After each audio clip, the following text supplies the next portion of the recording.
الحمد لله رب العالمين والصلاة والسلام على سيد الأنبياء والمرسلين وعلى آله وأصحابه الطيبين الطاهرين أما بعد فقد قال الله تعالى في القرآن المجيد والفرقان الحميد فأعوذ بالله من الشيطان الرجيم بسم الله الرحمن الرحيم إنا أنزلناه في ليلة القدر وما أدراك ما ليلة القدر ليلة القدر خير من ألف شهر صدق الله العلي العظيم وبلغنا رسوله النبي الكريم ونحن على ذلك لمن الشاهدين والشاكرين والحمد لله رب العالمين. وقال الله تعالى في مقام آخر إن الله وملائكته يصلون على النبي يا أيها الذين آمنوا صلوا عليه وسلموا تسليما. اللهم صل على سيدنا ومولانا محمد وعلى آل محمد وبارك وسلم عليه. الصلاة والسلام عليك یا رسول اللہ وسلم علیک یا حبیب اللہ. میرے انتہائی واجب الاحترام عزیزوں اور دوستوں، رب کائنات جل شانہ کا لاکھ لاکھ شکر ہے کہ آج ہم اس مدرسہ انوار مدینہ میں اس عظیم مسجد میں ختم قرآن پاک کے حوالے سے منعقد کی گئی محفل میں شریک ہونے کی سعادت حاصل کر رہے ہیں. سبحان اللہ. میں شہر کے مختلف علاقوں سے ابھی خطاب کر کے آیا. عمر کا تقاضا بھی نہیں تھا، لیکن حضرت مولانا مفتی محمد احسان صاحب کا حکم تھا، اس لیے چند منٹ کے لیے حاضر ہوا ہوں. اللہ تعالی ہم سب کی حاضری کو قبول فرمائے. میں مسجد دیکھتے چلا آیا ہوں، لیکن الحمدللہ یہاں آ کر بے انتہا خوشی ہوئی کہ صرف مسجد نہیں بلکہ پوری گلی کو سجایا گیا. یہ آپ حضرات کی محبت ہے قرآن پاک سے، آپ کی محبت ہے ماہ مقدس سے. اللہ اللہ. اور یا یوں کہیے کہ یہ اہتمام ہے اس رات کا جسے شب قدر کہا جاتا ہے. رمضان المبارک کا مہینہ گزر گیا تقریباً، اور رمضان المبارک کا ہر لمحہ باعث برکات ہے. بس اس رات کی تو بات ہی کچھ اور ہے. اس رات کی کچھ اور بات ہے، اس لیے کہ یہ وہ رات ہے کہ جس میں اللہ تعالیٰ نے قرآن پاک جیسی مقدس کتاب کو نازل فرمایا. میں مبارکباد پیش کرتا ہوں حافظ صاحب کو. آپ نے سنایا مفتی محمد احسان صاحب کو میں مبارکباد پیش کرتا ہوں کہ اللہ تعالیٰ نے انہیں قرآن پاک سنانے کی توفیق عطا فرمائی. اور ساتھ ہی سامع کا مجھے نہیں پتا کون صاحب تھے، بہرحال یہ سامع تھے وہ بھی مبارکباد کے مستحق ہیں. اور ساتھ ہی مسجد کی انتظامیہ کو میں مبارکباد پیش کرتا ہوں کہ اللہ تعالیٰ نے انہیں یہ توفیق عطا فرمائی کہ مولانا کی معیت میں وہ مسجد کو سجاتے بھی ہیں، ذکر مصطفیٰ کی محفلیں جب منعقد کرتے ہیں. یہ وہ محافل ہیں جہاں ذکر خدا بھی ہوتا ہے، ذکر مصطفیٰ بھی ہوتا ہے. مجھے خوشی ہوئی مفتی صاحب نے بتایا کہ ماشاءاللہ بچوں نے قرآن پاک پڑھا. خوش قسمت ہیں وہ ماں باپ جن کے بیٹوں نے قرآن مجید کی نعمت کو حاصل کیا، کیونکہ قرآن پاک جیسی نعمت اور کوئی نہیں ہے جو اللہ تعالیٰ نے اپنے بندوں کو عطا فرمائی ہے. دیکھیے غور کریں ذرا آپ کہ ہمارا عقیدہ ہے کہ تمام کائنات کا خالق میرا رب ہے. زمینوں کو اسی نے پیدا کیا، آسمانوں کو اسی نے پیدا فرمایا، عرش و فرش کو پیدا کرنے والا میرا رب ہے. بحر و بر کو، حجر و شجر کو، تحت اور فوق کو، ہر چیز کا خالق وہ ہے.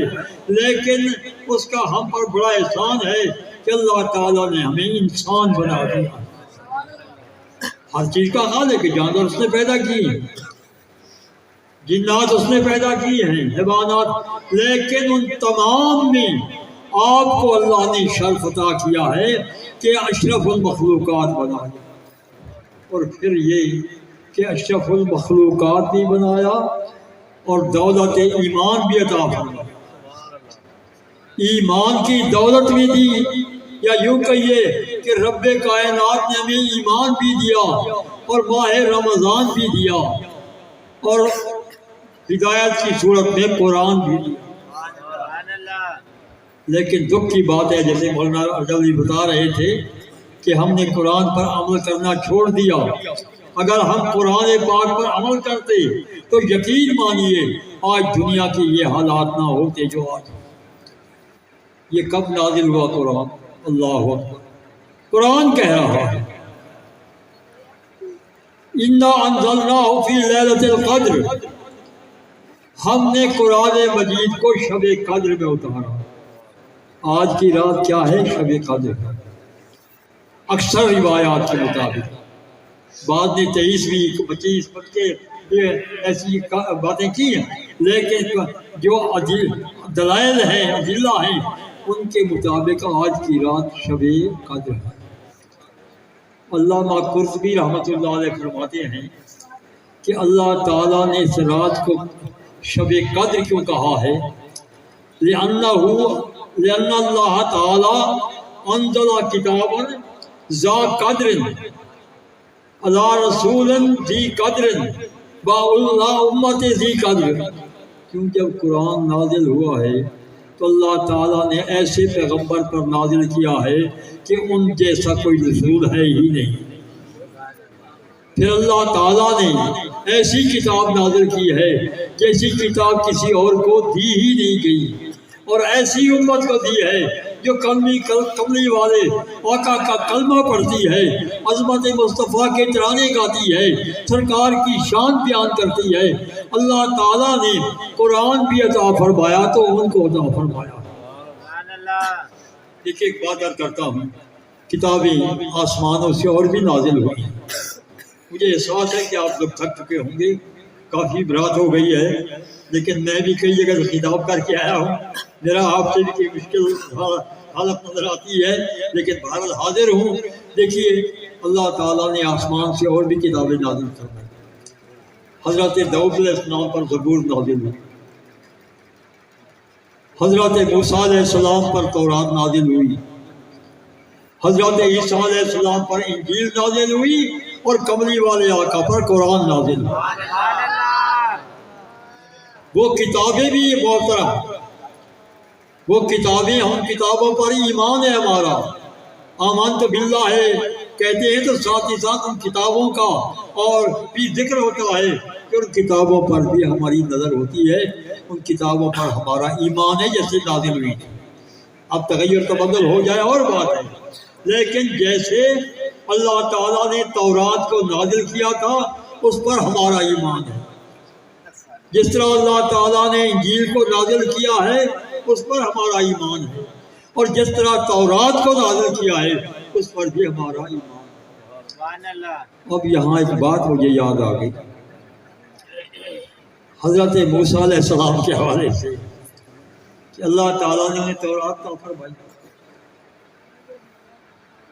بہت لاڈلے نبی تھے. پہلے یہ یاد کر، حضرت موسیٰ علیہ السلام اللہ تعالیٰ کے بہت ہی لاڈلے نبی، جو مانگتے تھے اللہ تعالیٰ دیتا. تو ہم بیاہ کو دیتا ہی ہے. حضرت موسیٰ علیہ السلام کی قوم بڑی ضدی قوم تھی، لہذا وہ بڑے مطالبے کرتی تھی، اور حضرت موسیٰ علیہ السلام ان کے مطالبات کو قبول فرماتے تھے. ایک دفعہ مقام ٹیم علماء موجود ہیں، گرمی تھی، سایہ نہیں تھا، لوگ گرمی سے تڑپنے لگے. حضرت موسیٰ سے قوم نے کہا یہ بڑی گرمی ہے، نہیں رہ سکتے. تو اللہ تعالیٰ کی بارگاہ میں دیکھا، رب کائنات نے فوراً بادل کر دیا اور کہا ہے میرے کلیم لیجیے اللہ علیکم الغمام، ہم آپ پر بادلوں کا سایہ کر رہے ہیں، تاکہ آپ کی وجہ سے یہ سایہ ہے، تاکہ آپ کی امت کو تکلیف نہ ہو. اور مشہور علماء بیان کرتے ہیں. دیکھیے آپ کو پتہ ہے کہ جب فرعون نے، قابل توجہ بات ہے، قرآن کے حوالے سے عرض کر رہا ہے، جب فرعونی لشکر نے بنی اسرائیل پر کچھ مظالم ڈھانے کا ارادہ کیا، تو اللہ تعالیٰ نے حضرت موسیٰ سے فرمایا فاصلے بے عبادی لیلا، رات کو میرے بندوں کو لے کر چلے جاؤ. چلے گئے. اب چند قبیلے تھے، 12 قبیلے تھے. راستے میں سمندر آ گیا، دریا آ گیا. فرعون کو پتہ چلا، اس نے اپنا لشکر دوڑایا کہ ان کو پکڑو. جب یہ دریا کے کنارے پہنچے، قابل توجہ بات ہے، قرآن کے حوالے سے عرض کروں، جب یہ دریا کے کنارے پہنچے، مڑ کے دیکھا تو وہ لشکر بھی آ رہا. حضرت موسیٰ علیہ السلام نے کہا مولا آگے سمندر ہے، دریا ہے، پیچھے لشکر ہے، میں کیا کروں اب؟ اللہ تعالیٰ نے فرمایا موسیٰ فضرب بعصاک البحر، اپنے اس لاٹھی کو نا دریا میں مارو. اب ہوا یہ کہ جب حضرت موسیٰ علیہ السلام نے لاٹھی ماری، اللہ تعالیٰ نے دریا کے اندر 12 راستے پیدا کر دیے، پانی رک گیا اور ہر قبیلے کے لیے راستہ بن گیا، اور پانی ادھر ادھر نہیں ہوا جب تک قوم موسیٰ آگے نہیں بڑھی. جو بات قابل توجہ ہے وہ یہ کہ اللہ تعالیٰ نے راستے دیے نا. راستہ کس نے دیا؟ اللہ تعالیٰ نے دیا. لیکن یہ کیا وجہ کہ حضرت موسیٰ سے کہا کہ آپ لاٹھی ماریں؟ مولانا قابل توجہ بات ہے. لاٹھی مارے، فضرب بعصاک، اپنی عصا کا، عصا نہیں ہے مطلقاً، عصا کا اپنی لاٹھی. کیوں؟ تاکہ پتہ چلے، اللہ تعالیٰ بتانا یہ چاہتا تھا کہ سب کچھ کرنے والا تو میں ہوں، لیکن میرے نبی کا واسطہ بھی ضروری ہے درمیان. نبی کا واسطہ بھی ضروری ہے. لاٹھی نہ مارتا، اللہ دریا میں راستے بنا دیتا، راستے بن جاتے. راستے بنانے والا وہ ہے، لیکن فرمایا نہیں لاٹھی مارو، تاکہ پتہ چلے کہ نبی کو کیا طاقت